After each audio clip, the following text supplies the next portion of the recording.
Sa ngalan ng Ama at ng Anak at ng Espiritu Santo. Amen.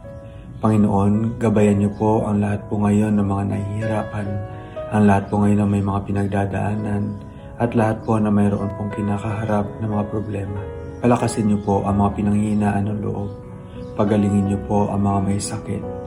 Pabalikin niyo po sa inyong daan ang mga nawawala. Akayin niyo po ang mga nag-iisa. Samahan niyo po ang mga nalulungkot at mga nagdurusa. Panginoon, sa kung ano pa man po ang aming mga pinagdadaanan, hindi po kami bumibitaw sa inyo pong pagmamahal sa amin.